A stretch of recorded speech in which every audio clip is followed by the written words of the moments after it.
Last year they sold almost 25 million new cars in China. The first quarter of this year, 6.59, which is up another 6.2%. In other words, another banner year on its way. Let's take a look at a couple of the highlights that were introduced at this year's 2016 Auto China. One of the big launches was the Audi TT RS. This road rocket will launch in both coupe and roadster versions.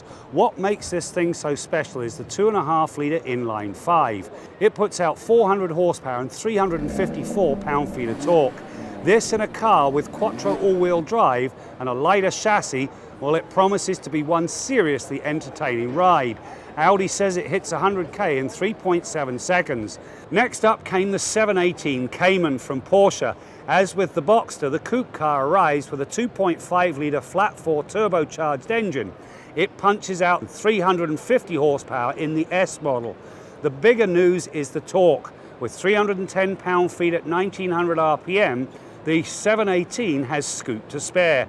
Officially, the S romps to 100k in 4.2 seconds. Throw in a couple of extras like torque vectoring and an active suspension system, and the 718 Cayman has the makings of being a very entertaining car. Lexus launched the latest IS. This thing has morphed from staid to expressive, joining the rest of the lineup with an out there, bold, almost brash new look. Inside, it's more of the same, with the infotainment screen growing from 7 inches to 10.3 inches, while the remote touch interface, well, it now has enter buttons, which, says Lexus, eases operation. The disappointment?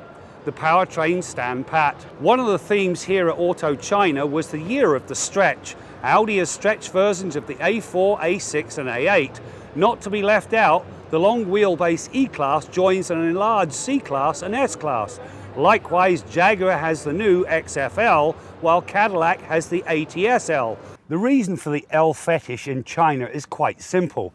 The well-heeled here ride, not drive. Therefore, the ability to luxuriate with lots of room is critical to a car's curb appeal. I'm Graham Fletcher for Driving.ca.